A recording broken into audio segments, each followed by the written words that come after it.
ketika sains dan teknologi itu nanti sudah memenuhi seluruh kebutuhan umat manusia, maka sesungguhnya agama tidak lagi diperlukan.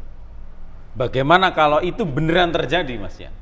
Kalau saya secara pribadi ini kan, Yuval juga secara pribadi, Yuval Harari, saya juga bahasanya begini. Ya memang saya masih ingat ada Profesor Jack dan tim itu membuat sebuah riset, intinya bahwa di otak manusia itu ada dua sisi yang saling berlawanan secara kontradiksi.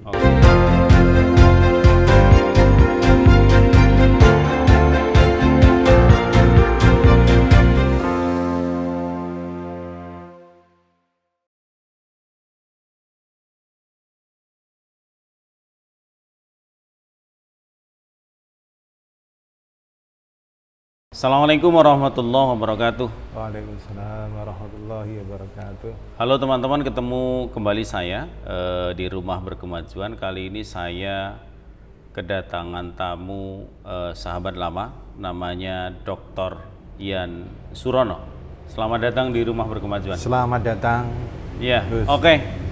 Mas Ian, saya ingin ngajak Mas Ian untuk ngobrol banyak hal hari ini yang biasanya kita ngobrol seputar keumatan, seputar keislaman dan lain-lain. Tampaknya kalau dengan Mas Yan ini saya akan ngobrol dengan cita rasa yang agak berbeda dari biasanya. Tapi sebagaimana narasumber yang lain, saya ingin ngerti dulu sebenarnya Mas Yan ini siapa, lahir di mana, dulu pernah sekolah di mana, lalu berkiprah apa saja sampai hari ini. Coba ceritakan dulu deh.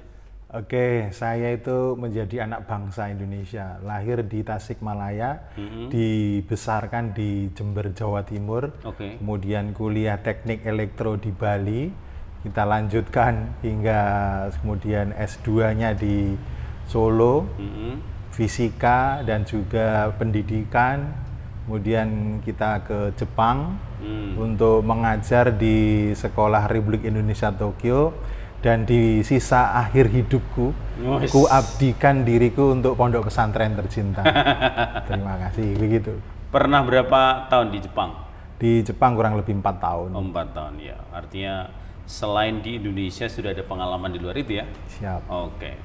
Oke, itulah narasumber kita. Baik Mas Yan, saya ingin ngajak Mas Yan ini ngobrol, diskusi tentang persoalan sains dan agama. Jadi sebatas pembacaan saya ya, kan rasanya sudah berabad-abad persituruan antara sains dan agama itu berlangsung.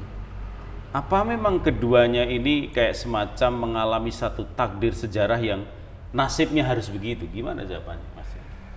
Oke, ini permasalahan yang klasik gampangannya tentang sains, agama sains, atau sains religius atau religius sains. Nah, menurut hemat saya itu, secara prinsip itu ada 4 tipologi yang ada hingga mulai zaman bahula, zaman dulu kala hingga sampai sekarang. Yang pertama, tipologi tentang model sains agama ini model konflik.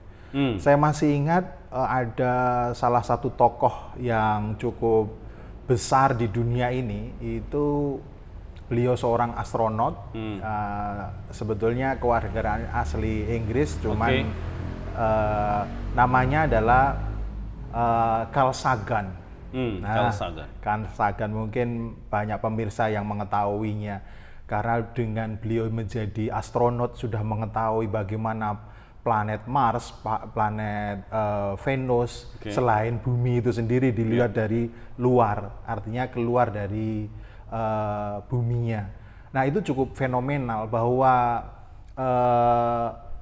konteks kekiniannya itu membuat model konflik, jadi mengacuhkan dengan agama. Mengacuhkan agama. Atau teori yang lebih tua lagi, yaitu ada Charles Darwin. Ada lagi agama-agama Abrahamik itu dulu mengatakan biasanya begini. Dulu ada sejarah mengatakan bahwa Galileo itu mati di tiang pancungan. Dikarenakan apa? Membantah atau mengcounter tentang teori gereja. Bukan, teori geosentris. Nah, ini kan berarti kan di sini menimbulkan konflik. Nah, ini saya katakan inilah tipologi konflik.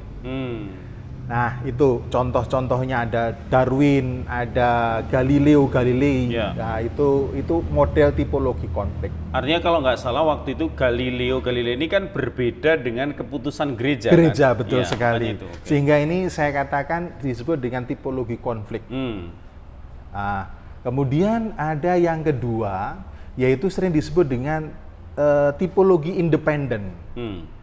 Independen itu artinya I don't care dengan religius, tapi sains begini gitu, dengan mengedepankan proses-proses saintifiknya. Artinya dia tidak meletakkan sains berhadapan-hadapan dengan agama. Betul sekali. Oke. Jadi sesuai dengan kronologis secara objektifnya yang didapat. Dari proses-proses ilmiah, sehingga ini tipologi model independen. Kemudian yang ketiga ada yang namanya tipologi model ini dialog, model didialogkan.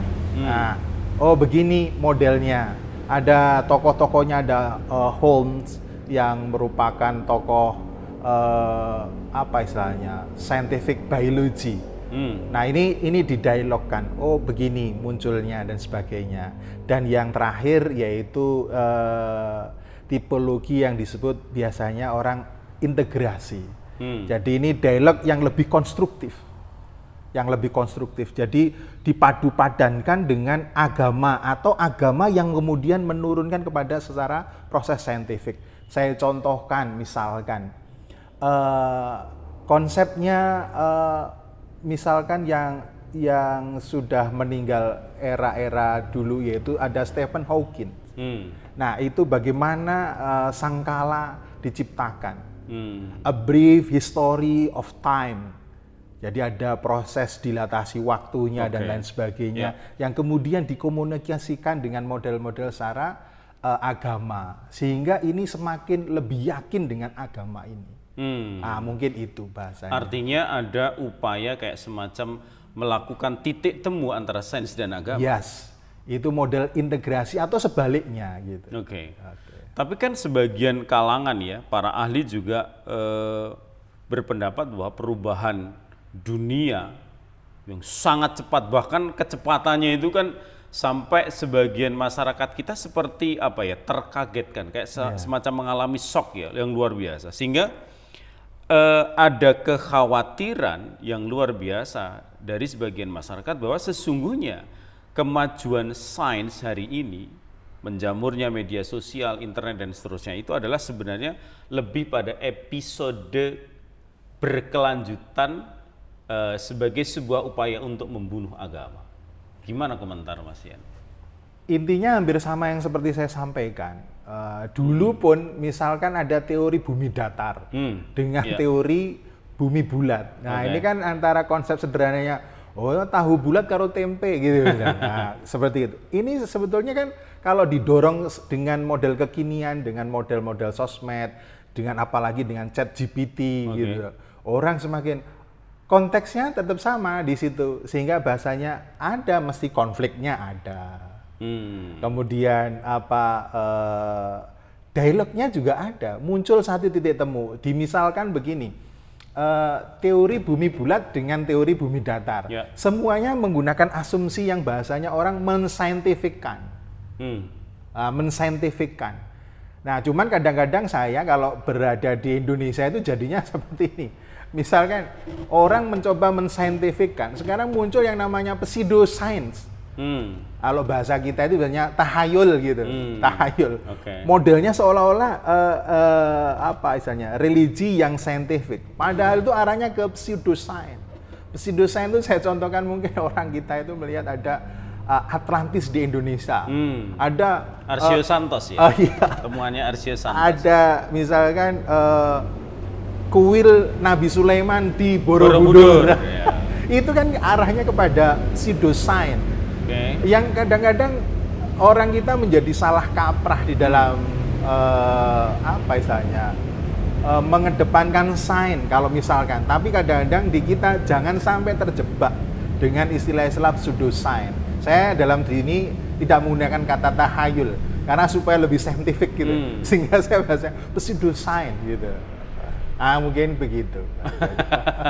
Iya ya. Kalau istilah awam kita mungkin tahayul tadi ya. Iya.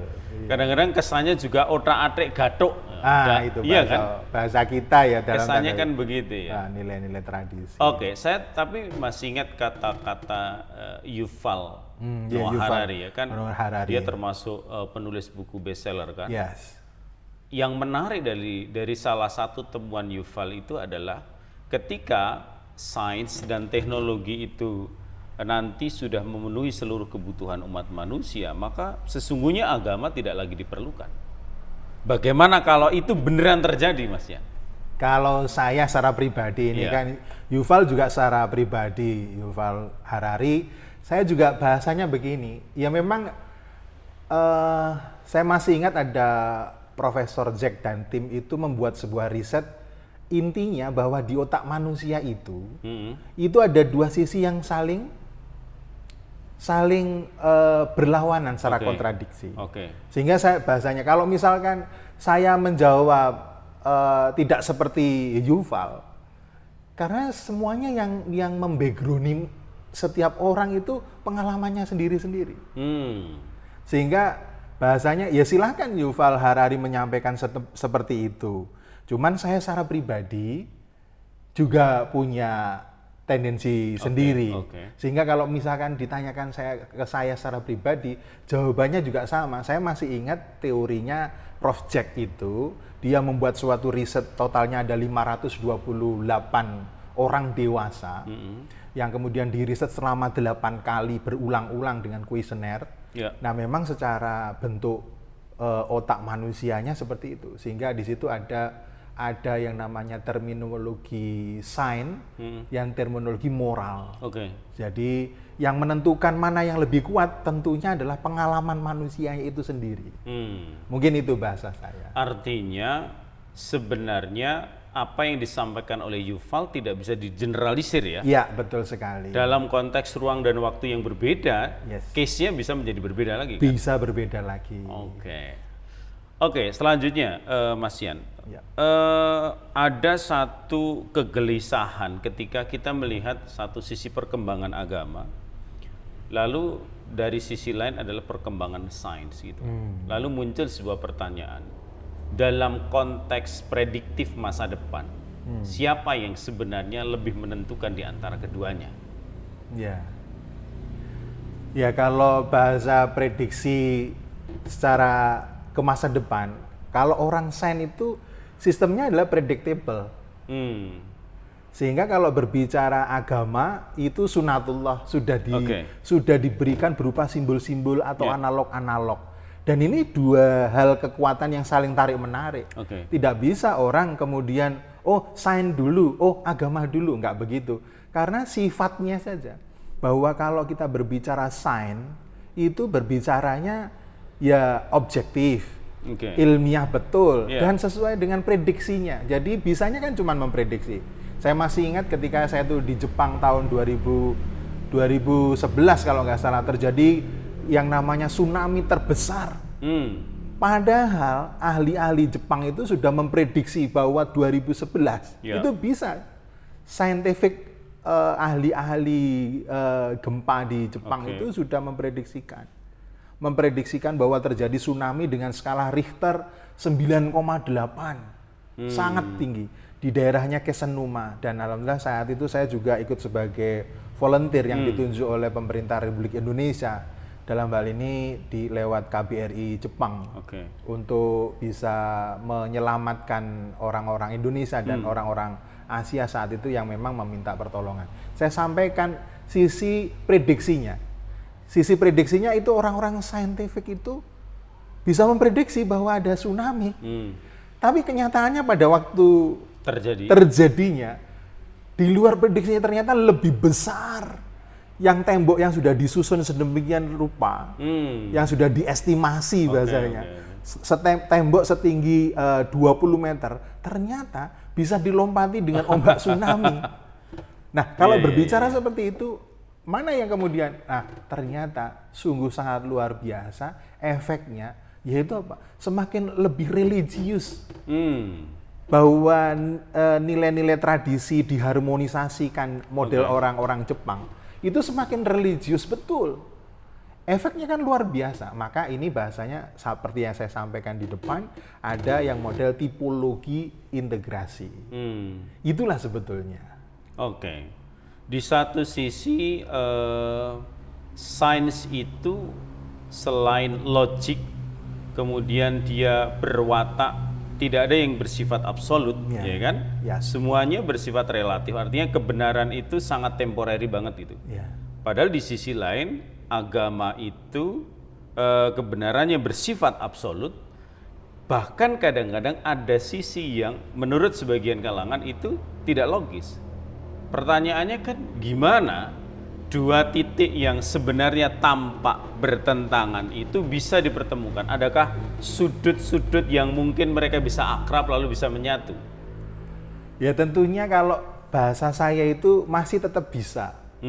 Saya masih ingat ketika kita belajar relativitas, relativitas. Itu Einstein pun saat menyampaikan hingga sampai hari ini disebut dengan postulat. Bahwa ada sebuah kecepatan relatif. Dan ternyata juga ada sebuah nilai kecepatan absolut, yaitu kecepatan cahaya. Yang nilainya 3 kali 10 pangkat 8 meter per detik. Kalau logika sederhananya 3 kali 10 pangkat 8 meter per detik, itu kurang lebih sekitar 300 juta meter atau 300.000 kilometer per detik. Per detik. Nah, itu adalah absolut. Mau ditinjau dari mana, dari sisi acuan mana saja, nilainya tetap sama. Nah, kemudian dari sini saja orang-orang saintifik itu juga terpecah. Nah, sehingga bahasa saya sederhananya itu sama kalau kemudian mana titik temunya? Titik temunya yaitu untuk saling bisa memahami dengan konteks dialog begitu. Mungkin begitu bahasanya.